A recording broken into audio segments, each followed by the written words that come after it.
Hello everyone, and welcome back to English Learner Classes. Hi friends, we are so happy you are here with us today. Today, we are talking about something that holds millions of English learners back every single day. That is right. Today we are asking the question, why do you fear speaking English? And, more importantly, we're going to help you speak more fluently without worrying about grammar every single time you open your mouth. This episode is for every learner who knows English but still cannot speak it confidently. You understand when you read, you understand when you listen, but the moment someone asks you to speak, something inside you shuts down. If that is you, this lesson was made for you. We're going to look at where the fear comes from, how to overcome it, how to speak more naturally without grammar holding you back, and the real mistakes that are keeping you stuck. So let us start from the very beginning. Let us talk about where the fear of speaking English actually comes from. Because it doesn't just appear from nowhere. There are real, specific reasons why so many learners feel this fear. The first reason is the fear of making mistakes in front of others. From the time we are children, we learned that mistakes are something to be ashamed of. At school, wrong answers were marked in red. Mistakes were corrected in front of the class. And so, over years and years, our brain connected the idea of making a mistake with the feeling of embarrassment and failure. So when we try to speak a new language and we know we will make mistakes, that same fear kicks in automatically. But here's what you need to understand. Making mistakes in a language is not the same as failing. It's the only way the language gets into you. Every single person who speaks English fluently today made thousands of mistakes on their way there. Not hundreds, thousands, and they kept going anyway. The second reason is the habit of comparing yourself to others. You watch a native speaker or a fluent learner and you think, I could never speak like that. But you're comparing your beginning to someone else's middle or their end. That's never a fair comparison. That person was once exactly where you are. They were once stumbling over words and forgetting basic vocabulary in the middle of a sentence. The only difference is they kept going, and with time, it became natural. The third reason is perfectionism. Many learners believe they need to get every sentence grammatically perfect before they're allowed to speak. So they check the sentence in their head. They worry about the tense. They second-guess the preposition. They look for the right word. And by the time all of that is done, the moment to speak has already passed. Or they don't speak at all because they're not 100% sure the sentence is correct. But here's the truth that will change how you think about speaking. Communication is not about perfect grammar. Communication is about being understood. If the person in front of you understands your meaning, you have communicated successfully. Full stop. Grammar helps you communicate more clearly and more professionally over time, but it's not the gate you have to pass through before you're allowed to speak. The fourth reason is lack of practice speaking. Many learners spend a lot of time reading, writing, and listening to English. All of those are valuable. But none of them are the same as speaking. Speaking is its own skill, and it only develops through speaking. If you've been learning English for 2 years, but you've only had 10 real conversations in English, your speaking will feel very underdeveloped compared to your reading or listening. The solution is simple to say and requires courage to do. Speak more. Speak as often as you can. Speak even when you are not ready. Now let's talk about something that surprises most learners. Native English speakers don't think about grammar when they speak. They don't stop and ask themselves, is this the right tense? Should I use present perfect here or simple past? The grammar is automatic. It's absorbed. It's part of how they think. And that's what you're working towards. Not knowing grammar rules consciously, feeling grammar naturally. And you get there not by studying more grammar rules, but by using the language more. The more you speak, listen, and engage with English, the more the correct patterns start to feel natural inside you. And eventually, you start to sense when something sounds wrong, even if you can't explain exactly why.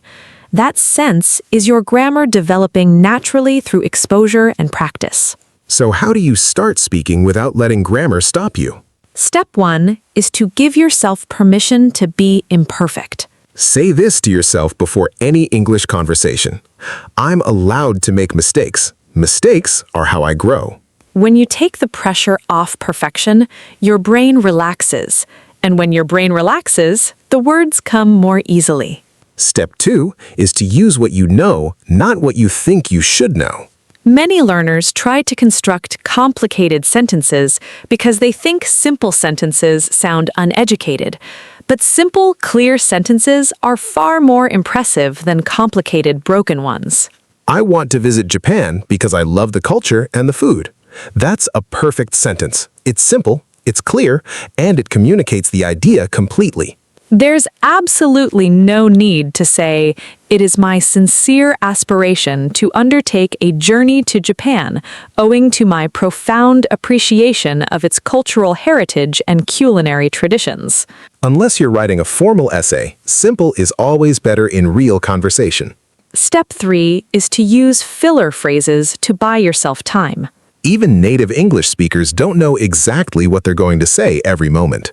They use fillers, natural sounds and phrases that keep the conversation going while they think. Common English fillers include, well, you know, let me think, that's a good question, I would say, actually, I mean, kind of, sort of.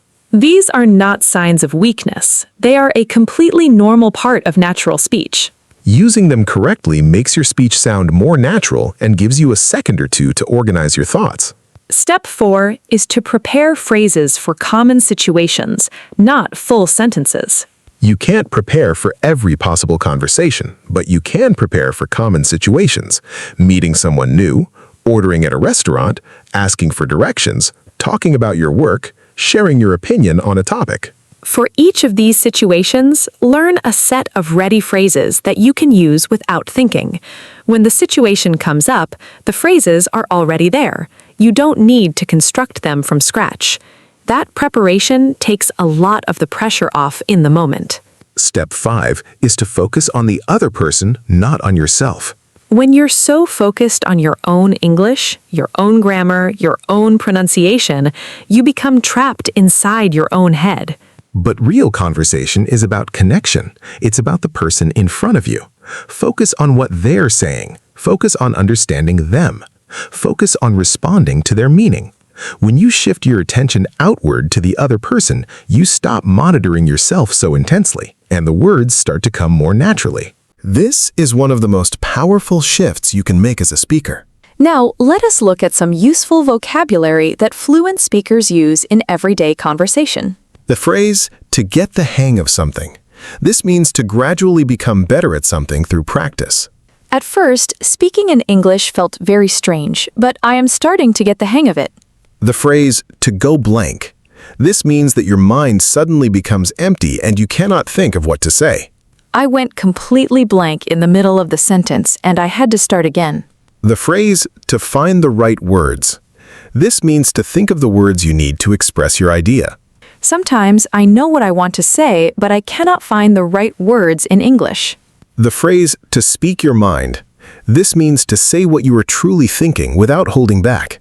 One of my goals is to be able to speak my mind freely in English without hesitating. The phrase, to get a word in. This means to find a moment to speak in a fast-moving conversation. In group conversations, it can be hard to get a word in when everyone is talking quickly. The word, articulate. This means to express your thoughts clearly and precisely in words. She is very articulate. She explains complex ideas in a way that is very easy to understand. The phrase, to think on your feet. This means to respond or make decisions quickly without preparation. Good speakers can think on their feet. That's a skill you build through lots of practice. The phrase, lose your train of thought. This means to forget what you were saying in the middle of speaking. Sometimes I lose my train of thought halfway through a sentence and I have to start over. These phrases will help you talk about the experience of speaking, which is something very useful to know. Now, let us talk about common mistakes learners make that keep them stuck and afraid. Mistake 1. Waiting until they feel confident to start speaking. This is one of the biggest traps in language learning. Confidence does not come before speaking. Confidence comes from speaking. You will not feel confident first and then start speaking. You start speaking and confidence grows with each conversation. Every small conversation you have, even a simple one, adds a small piece of confidence. And over time, those small pieces become something solid and real. Start speaking now. Confidence is on the other side of the discomfort, not before it. Mistake 2. Translating full sentences from your native language before speaking. When you translate full sentences, you're essentially writing a sentence in one language and then trying to convert it into another. Languages don't work that way. Different languages have different structures, different word orders, and different ways of expressing the same idea. So translated sentences often sound strange or unnatural in English. Instead of translating, practice expressing simple ideas directly in English. Think of what you want to communicate, not what you would say in your own language. Start with the idea and build the English sentence around that idea. Over time, this becomes your natural process. Mistake 3. Apologizing too much for their English. Many learners start sentences with, "Sorry, my English is not very good, but..." This immediately puts the listener in a position of lowering their expectations. And it lowers your own confidence before you have even said anything meaningful. Speak. Do your best. Let your English speak for itself. If someone doesn't understand you, simply rephrase or ask how to say something. That's perfectly normal in any conversation. You don't need to apologize for learning. Learning is something to be proud of. Mistake 4. Only speaking when they are sure of every word. If you only speak when you are 100% confident, you will almost never speak. Real fluency means being comfortable with a certain amount of uncertainty. Sometimes you'll use a word that's not quite right. Sometimes your sentence will be a little awkward. And that's completely fine. The communication still happens. Fluent speakers are people who know every word. They are people who are comfortable working with what they have. Mistake 5. Practicing English only when studying. If you only use English for 30 minutes a day during your study session, your progress will be slow. English needs to become part of your life, not just your study time. Change your phone to English. Listen to English while you cook or commute. Talk to yourself in English while you walk. The more English surrounds you throughout your day, the faster your brain adapts and becomes comfortable with it. Now, let's do a short speaking exercise together. We'll ask you some questions. After each question, pause the episode. Speak your answer out loud in English. Don't translate. Don't check your grammar. Just say what comes. Question 1. What is one thing that makes you happy? Say 2 sentences. Question 2. Describe your typical morning routine. Try to use 3 sentences. Question 3. What do you find difficult about speaking English? Be honest and speak freely. Question 4. Tell us about a person you trust. Why do you trust them? Question 5. What is one thing you want to do better by the end of this year? Did you do it? Did you speak out loud? If you did, well done. That took courage, and that courage is exactly what builds fluency. If you didn't, try again right now. Pause the episode, speak. It doesn't matter what comes. What matters is that you open your mouth and let the English out. Now let us close with the most important message of this whole episode. The fear of speaking English is not about English. It's about fear of judgment, fear of not being good enough, fear of looking foolish. And that fear is something every human being understands. It's not just you. But the learners who become fluent are the ones who feel the fear and speak anyway. Because they know that every conversation, however awkward, is moving them forward.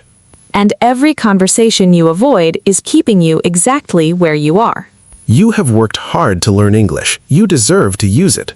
Speak, make mistakes, learn from them, speak again.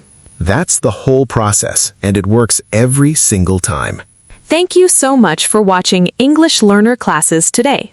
Don't forget to subscribe to English Learner Classes for more easy and practical English lessons. Keep learning, keep improving, and see you in the next lesson. Bye, everyone. Bye!